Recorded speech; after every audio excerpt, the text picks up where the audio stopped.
Oh hi, I didn't see you there. My name is Bliss Foster, and today we are going to talk about books about fashion. This is an ongoing series called Fashion School, where we just talk about resources that you can use to learn more about fashion, the industry, clothes, technique, all this different stuff. I try to talk to everybody who reaches out to me over DMs via Instagram, and one of the number one questions that I get asked is, how do I learn more about fashion? And the unfortunate answer to that is that there's not a single resource that you can go to and just pull all of the information from. The real answer to that question is that you just have to be ravenously hungry for information and constantly hunting it down. But I can make it a little bit easier for you as far as the books are concerned. We've already done one episode of this series that has to do with podcasts. You should check that one out also, because that can fill a couple hundred hours worth of listening time of you just kind of doing other things, chores, housework, whatever, and also listening to that podcast and learning. And of the 3 books that we're recommending today, 2 of them are available in audiobook format. That was how I took them in for the first time. One of them I bought a hard copy of because I loved it so much. Anyway, we're going to get started. I'm so excited to do this. You really should read all 3 of these books. Cop and read.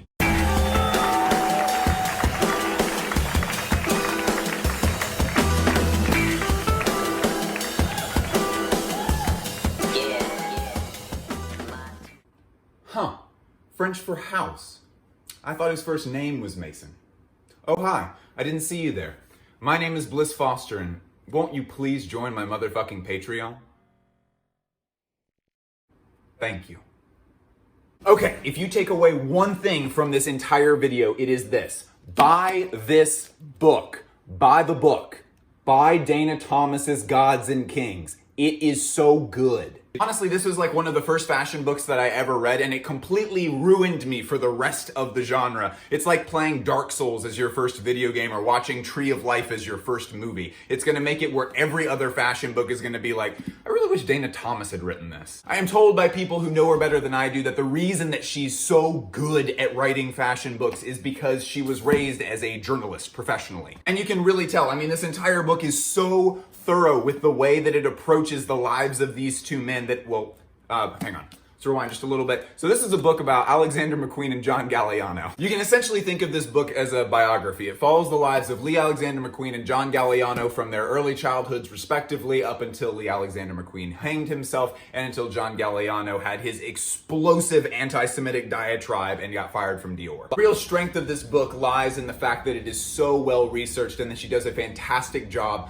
of tying in relevant information about the artists' lives and their art. There's another really big biography about Alexander Mcqueen that almost exclusively focuses on his life. And obviously you can't talk about his life without bringing up his art in some capacity, but this one does a especially good job at tying in the art that the 2 men were making into the events of their lives. You also end up learning a lot about Bernard Arnault and LVMH and kind of how the modern luxury system got established. I can't stress it enough. Go and cop. This book is so good. The second book I do not have a hard copy of because I did the audiobook, which was read incredibly well. It's Ametora, How Japan Saved American Style by W David Marx. It is so good. It is extremely common among people who are obsessed with clothes to be super duper obsessed with Japanese clothes. Jun, Junya, Yoji, Rei, Takahiro, Nigo, among the countless other super gods of the Japanese sartorial pantheon. These people create garments that do not only seem to be well made, but they seem to be imbued with magic. And I got some back there.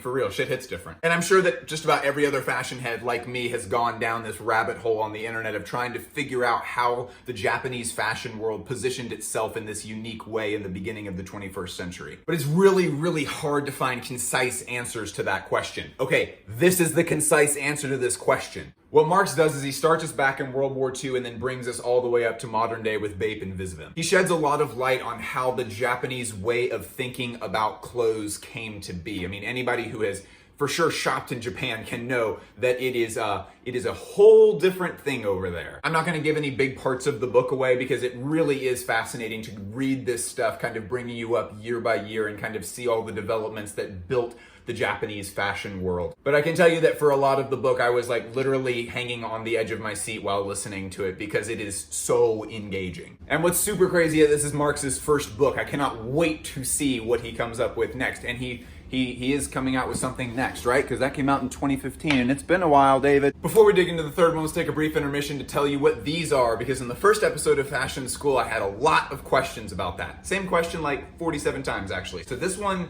is a book that Lindsay got me a while ago. It's a Taschen book about 21st century, or 20th century fashion, rather. And mostly just a lot of really beautiful images of specific fashion things. These two are smaller books that I know contain articles and a little bit of information, a little bit of critical theory analysis of Margiela's work, and so I picked them up. I haven't actually dug into them yet. Fashion Theory is a journal, like it's an academic journal. So this comes out periodically, and it just includes articles by people about clothes and thinking and society. This one I think is a little bit closer to a textbook. This is one that I got off of Amazon because it was super cheap and looked really interesting. It's called Wear Me, Fashion and Graphics Interaction. It's cool. I think it's just about how literally fashion and graphics interact with each other. I've read very little of it at this point, so I can't really recommend it, but damn, it is gorgeous. This is the Women's Collections book. This is what I'm using as my Bible for the Margiela series. And this is the Margiela Rizzoli book that I have had to absolutely destroy in order to make the Margiela series. You know all those beautiful pictures that you get to look at when you're watching those videos? That is because I've had to completely destroy this book in order to scan in images. You're welcome. I'd like to think that Papa would be proud. Okay, so let's move on. Third and final installment of the series. Third book in the video.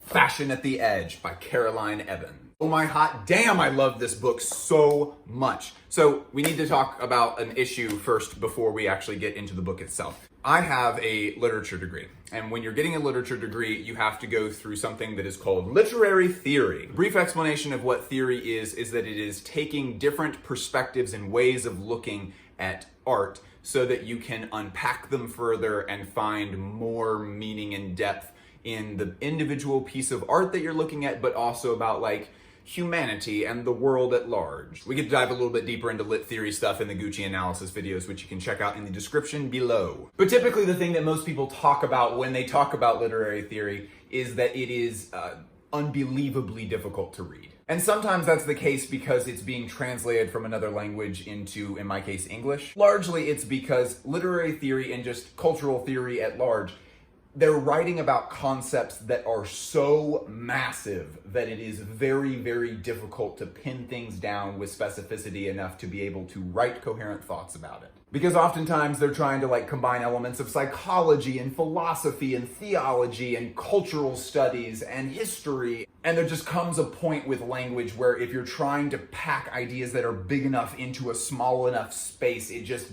ends up being difficult to take in. But here's one big thing that I learned from getting a degree in literature. Congratulations, Bliss, you have an undergraduate degree. Oh, thank you. Reading super difficult texts is somehow good for you. I have no idea why it's good for you, but I found that for me, it was some of the most enriching stuff that I read throughout all of college. In the time that I spent my senior year, like spending 2 hours reading 40 pages of text, I found that that pushed me to have better ideas about everything in my life. I know I'm going to get asked who I was actually reading when I was in school, so I'm going to give you a quick list. It was Marx, Saussure, Lacan, Harold Bloom, Derrida, Foucault, Edward Said, Julia Kristeva, Laura Mulvey, Spivak, Greenblatt, and Judith Butler the God. What makes this book incredibly unique is that it is cannibalizing the different parts of cultural criticism, and it's taking bits and pieces from different parts and making it all very relevant to what I think most of us want to learn about fashion as far as high concept stuff is concerned. It's really easy to find books about, criticism and fashion, but most of them are so nuanced and specialized in their scope that it doesn't have a whole lot of use to you unless you're writing a dissertation. This is a more general reader kind of thing, and she does a brilliant job of not oversimplifying anything. This is a real piece of cultural, literary, artistic criticism, whatever you want to call it. Oh, there's a naked man on that page. I have not gotten that far yet. But she keeps her focus on all of the things that we actually care about as fashion obsessives. Personal recommendation, 2 different ways to read this book. One is just to go back to the index so that you can kind of get your feet wet and just look up things that you think are interesting. Look up Margiela. You can look up fetishism. Ghosts is a listing here. John Galliano, heroin chic. Ooh, the microscope slide dress. And then just go to the pages that it lists there and read about that section. That might be a good way for you to kind of dip your toes in and just kind of skip to the parts that are about things that you already care very deeply about, and then to kind of get familiar with the way this stuff is written. Because if you haven't read any theory before, this is going to seem very intimidating. The second way of reading it, if you're kind of already familiar with criticism, things you've already read a few pieces before, is to read the introduction in the first chapter and then to kind of treat the rest of it like a collection of essays. Where if there's a whole section of a chapter that you're like, that doesn't particularly interest me, you can just kind of skip it and you won't have absolutely crucial information from that is absolutely necessary for you to be reading things that are 40 pages past it. And it's not just good for you learning more about fashion things, it's going to enrich your life. Reading texts about extremely complex concepts like rewires your brain in a way that I kind of can't articulate in a meaningful way. It is incredibly good for you to read stuff that feels like it is over your head. And believe me, I still read this. I was reading this the other day for an episode about Hussein Chalayan, and it still feels incredibly over my head. I have to really like hone in and focus to really like catch all of what's really being talked about here. But it's worth it, I promise. Get fashion at the edge. And Caroline Evans is an absolute genius. She's a wonderful, wonderful person. But by far the most important book of all is that you follow me on Instagram and Twitter. And join the Patreon. I mean, like, if that little message before about the Patreon didn't convince you, I have no idea what will. The Discord server, maybe? Nah, I mean, it's probably funny little skits. Is this what you want to see? Join my Patreon. I love you enough to do that thing where we cut the palms of our hands and then touch them together. Goodbye.